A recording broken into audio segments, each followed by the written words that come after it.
Before we begin, viewer discretion is strongly advised. The following is for educational and entertainment purposes only. This is the verbatim federal courtroom testimony of the Sean Diddy Combs trial, as reported by Inner City Press. The courtroom was tense. Diddy sat at the defense table, eyes locked on the floor, trying to hide the pressure building around him. The trial had already been a public disaster, but what happened on day 5 shattered everything. No one expected 50 Cent to show up. Even fewer were prepared for what he would say. But the moment he walked through those doors, everything changed. Cameras flashed, whispers rippled through the gallery, and Diddy's composure crumbled before everyone's eyes. For over a decade, 50 Cent had been one of the only celebrities openly critical of Diddy. Now, he wasn't just trolling from afar. He was stepping into the courtroom to stand behind Cassie. And when he spoke, it wasn't for shock, it was for truth. What happened next would ignite a wave of celebrity silence breaking, secret files surfacing, and an empire starting to fall apart. This is what went down when 50 Cent stepped into Diddy's trial on day 5. Day 5 of the trial was supposed to be routine. Cassie was expected to return to the stand for follow-up questioning. The defense had been scrambling to regroup after damaging footage and emotional testimony from the day before. Diddy arrived with his legal team, flanked by extra security, trying to maintain a facade of control. But there was a tension in the air, an electricity that hinted something unusual was about to happen. That's when the back doors of the courtroom opened, and in walked 50 Cent. Dressed in a sharp gray suit with dark glasses, he entered like a man on a mission. The courtroom gallery went still. Even the sound of papers shuffling stopped. Cassie's attorney turned to look. Diddy froze. For a moment, everything paused. No one expected him to show. Not physically. Not here. He had been making noise online for weeks, posting cryptic messages, sharing old interview clips, throwing shade. But this was different. This was a declaration. He didn't say a word at first. He simply took a seat near the back, folded his arms, and stared directly at Diddy. The prosecution gave each other glances. The defense visibly panicked. One of Diddy's attorneys leaned in, urgently whispering something in his ear. But Diddy wasn't listening. He was staring back at 50, like a man seeing a ghost from a past he couldn't control. The judge acknowledged 50's presence without a word. She nodded slightly in his direction, then addressed the court as usual. But the mood had changed. Something was coming, and everyone could feel it. Witnesses say Diddy's demeanor shifted immediately. His jaw clenched. His hands, which had been folded calmly minutes before, now twitched with nervous energy. He knew 50 Cent didn't show up to watch. He came to reveal something. When the lunch recess was called, reporters swarmed the courthouse steps. Cameras were rolling. Microphones were raised. Everyone waited to see what 50 Cent would say. And then he spoke. "I'm here because I've watched this industry protect the wrong people for too long," he began. "Cassie's brave for doing what she's doing. She's not alone anymore. Not while I'm here." It wasn't just a soundbite. 50 laid it all out. He said he'd seen weird behavior from Diddy for years, things that made him uncomfortable, things other people laughed off, things he now saw for what they really were. Everybody knew something was off, he said, but they stayed quiet because Diddy had power. Because he could end careers.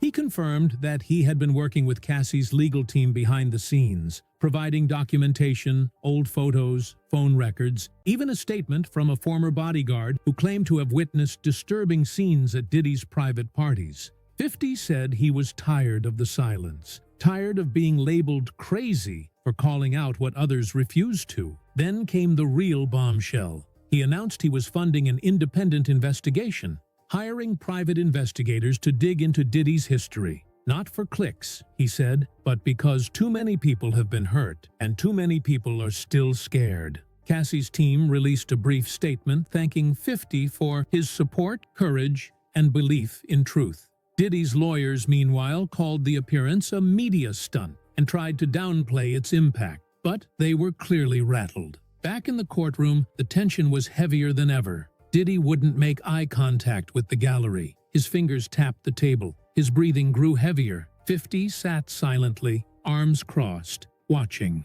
The defense requested a private sidebar with the judge. Rumors swirled they were considering requesting a gag order, on public commentary. But it was too late. The headlines were written. The footage of 50's courthouse statement went viral instantly. Celebrities who had been silent started to retweet Cassie's original lawsuit. Others posted cryptic messages. The wall of silence was cracking, and 50 was the one who threw the first punch. When court resumed, Cassie took the stand again. But this time, she wasn't walking in alone. She walked taller, more poised, more focused. It was a quiet confidence that only comes when someone knows they are finally being believed. The courtroom noticed the difference instantly. Her voice, though steady before, now had an edge of determination. She didn't just recount memories, she delivered them like a warning. This wasn't just her testimony, it was a confrontation. She confirmed that she had spoken to 50 Cent's team, that she had shared messages, timelines, and recordings, that more witnesses had come forward since his public show of support. "I'm not scared anymore," she said clearly, locking eyes with the jury. "Not when people are finally listening." She went on to describe incidents previously too painful to bring up. One involved a trip to the Hamptons in 2017, where she said she was locked in a guest house for 2 days after texting a fellow artist. "He said I embarrassed him in front of the industry," she recalled. "He said I was his property." The defense objected. The judge overruled. Cassie also described unwritten rules of Diddy's world: where to stand at parties, who she could talk to, when she was allowed to leave the room. It wasn't love, it was control. Then came the moment that froze the room. She turned slightly toward the gallery, eyes steady. "I know some of you in here have seen what he's done, and I hope you say something too." You could hear the sound of someone breathing heavily in the back. It was Diddy. His eyes locked on her, filled with something between disbelief and fury. One of his lawyers placed a hand on his shoulder. He didn't react. 50 Cent remained still, but his nod of approval didn't go unnoticed. Cassie's testimony hit harder than ever, not because of what she said, but because now she wasn't alone. The presence of someone as high profile as 50 Cent gave her words gravity, and the jury felt it. Courtroom observers noted several members taking extra notes, leaning forward. One juror even shook their head slowly during parts of her story. It was no longer just Cassie versus Diddy. It was Cassie, 50 Cent, and a wave of changing public momentum crashing straight into Diddy's carefully built empire. The defense was crumbling, slowly, publicly, and painfully. After 50 Cent's courthouse appearance and Cassie's renewed, confident testimony, Diddy's lawyers appeared visibly disoriented. Gone was the polished legal machine that had strutted into court on day one.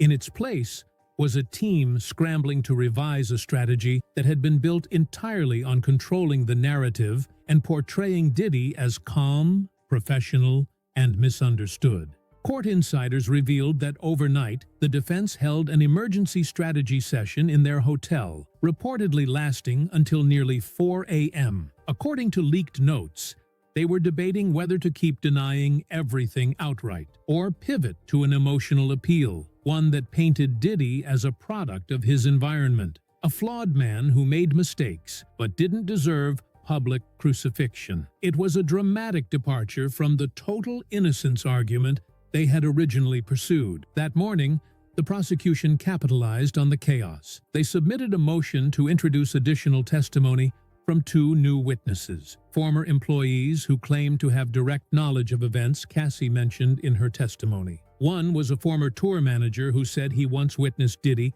shouting at Cassie behind closed doors, then storming out and punching a wall. Another was an ex-assistant who had resigned after being told to monitor Cassie's whereabouts and report back hourly. The defense objected. The judge overruled, citing the relevance of pattern behavior. Meanwhile, the jury was paying close attention. Juror number 7, a middle-aged woman who'd been expressionless the entire trial, was now leaning forward, scribbling rapidly in a notebook.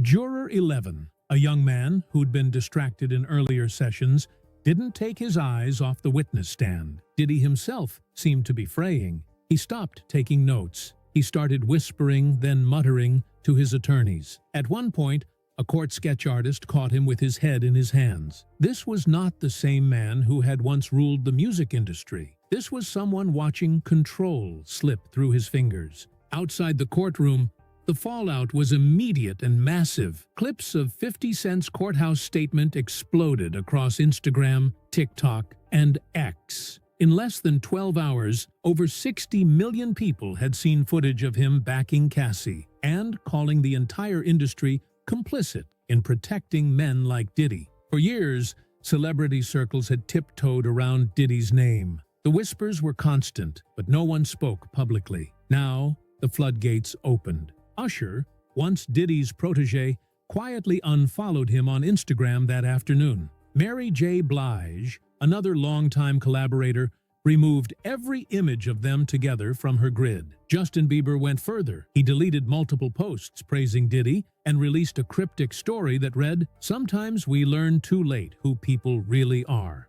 Within 24 hours, dozens of artists had weighed in. Cardi B posted, "Protect women, no matter how powerful the man is." Drake liked a tweet that said, "Real ones speak up, cowards stay quiet." And even celebrities outside of music, like Viola Davis and Gabrielle Union, shared messages of support for Cassie. But the most dramatic shift came from someone no one expected. A producer who had remained anonymous for over a decade suddenly spoke out on X. "I worked on 3 of Diddy's projects. I saw things. I kept quiet. Not anymore." That post alone had over 300,000 likes by the end of the day. Inside sources told Variety that top executives at Revolt, Diddy's media company, began holding emergency meetings. Advertisers were pulling back. At least 2 sponsors for upcoming brand events had rescinded their deals. One Revolt employee told a reporter,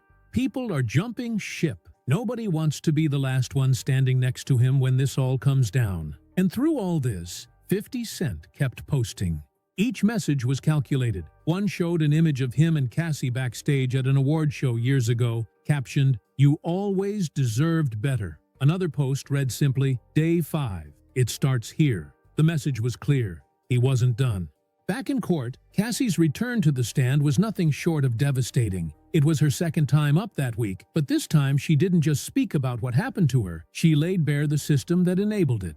Her tone was measured, but the content was explosive. She detailed what she called control architecture, a term she used to describe how Diddy's team kept her isolated.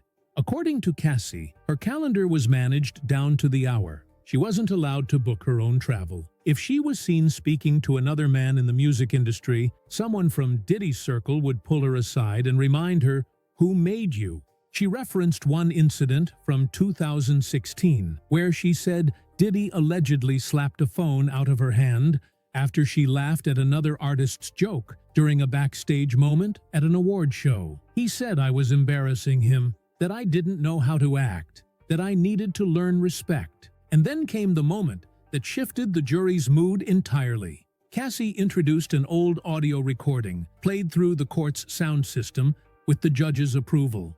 In it, Diddy's voice could be heard yelling, "Don't test me, Cass. You know what happens when you push me." The courtroom fell silent. The audio had never been heard publicly. Her legal team claimed it had been obtained from an old, cloud-synced iPad that Cassie had forgotten about until earlier that month. The defense tried to object, but the damage was done.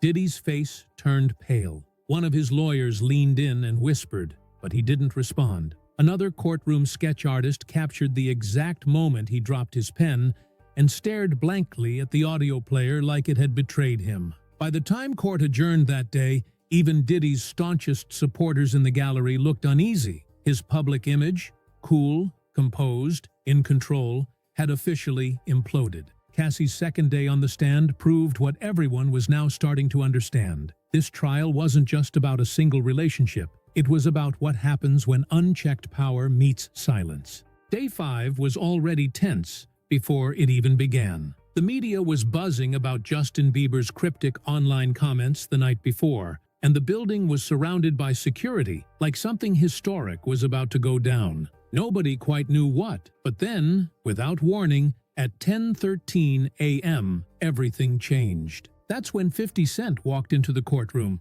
not through a side door, not with security shielding him. He stepped in alone, in a tailored black suit and dark glasses, walking straight down the center aisle like it was a stage. He didn't speak. He didn't even nod. But the energy shifted instantly. People who had been leaning back in their chairs straightened up. Phones that had been tucked away were suddenly pulled out again. Reporters stared at each other, wide-eyed. This wasn't just a courtroom. It was now a scene. Diddy saw him instantly. Witnesses said his body language changed the moment 50 entered. His jaw tightened. He leaned forward in his chair and whispered something to his attorney. His fingers, which had been resting calmly on a notepad moments before, now dug into the edges of the table. The prosecutor noticed it too. She paused her pacing and let the moment breathe before continuing, as if to acknowledge that a new witness hadn't entered the courtroom, but a statement had. Cassie's eyes flicked toward 50 Cent just once. No smile, no reaction. But the moment didn't go unnoticed. The defense team began scrambling, whispering, passing papers. Diddy himself glanced back more than once, visibly rattled. And 50? He just sat there, arms folded, stone still. What no one realized was that 50 wasn't just there to watch. He was there to be seen. What happened next wasn't part of anyone's strategy. Not Diddy's, not the defense's, not even 50's. But it changed the courtroom forever. During Cassie's afternoon testimony, she began recounting a moment that struck a nerve, a 2018 incident at Diddy's Miami estate. She described being locked in a private room for over a day after being caught speaking to another executive. But it was Diddy who couldn't stay still. As she spoke, he began shaking his head. Then came the whispers to his attorney. Then came the bouncing leg. Then he exploded. "That's not what happened," he shouted, slamming his open palm against the table. The noise echoed like a gunshot through the courtroom. Everyone froze. Even the court reporter's fingers paused mid-keystroke. Cassie didn't flinch. Judge Harmon raised her gavel. "Mr. Combs, this is your only warning. One more outburst, and you will be removed." But Diddy didn't stop. His eyes weren't on Cassie anymore. They locked onto the back of the courtroom, on 50 Cent. "And you," he growled, pointing, "you've been waiting for this, haven't you? You'll regret it." Security moved instantly. 2 guards closed in behind Diddy's seat. One stood between him and the gallery. The room was tense, as if everyone expected the next moment to be even more explosive. But 50 didn't react. Not a word, not a flinch, just a slow, deliberate shift in posture. He leaned back further in his chair, crossed one leg over the other, and stared. Cassie continued her testimony like nothing had happened. And the judge? She didn't call a recess. She let the silence hang in the air as she looked Diddy directly in the eyes and said, "Control yourself, or I will." For a man who built his legacy on always being in control, that one sentence hit harder than anything else. As the afternoon wore on, the courtroom grew quieter. Nobody dared speak out of turn. Even reporters who usually slipped in and out for bathroom breaks stayed glued to their seats. Why? Because for the first time in decades, Diddy didn't seem untouchable. The outburst had exposed something nobody had seen before. Not in interviews, not in scandals, not even in past lawsuits. This wasn't the smiling mogul or the cool businessman. This was a man unraveling in real time. And while Diddy was unraveling, 50 Cent was rising. Outside the courthouse, whispers had already started turning into headlines. TMZ reported, 50 Cent stares down Diddy in courtroom showdown. Twitter flooded with clips from old interviews where 50 had warned about Diddy for years. Suddenly, what once sounded like petty rap beef now seemed like chilling foresight. One video from 2009 resurfaced, 50 telling a host, "There's things about Puff that just don't sit right with me." That man got secrets. Now those secrets were crawling out from under every stone. Inside, Diddy had gone silent. His legal team circled around him during breaks, speaking low and fast. Cassie's attorneys, on the other hand, were glowing. Their star witness had kept her composure through it all. Their biggest opponent had cracked in front of a federal judge. Even the jury seemed to notice. One older juror who had previously taken notes methodically now stared straight ahead, arms crossed, lips tight. Another scribbled furiously as Cassie spoke, as if she didn't want to forget a word. And still, 50 Cent sat in the back. At one point, court security asked if he planned to stay the whole day. He didn't answer. He didn't need to, because by then, it was obvious.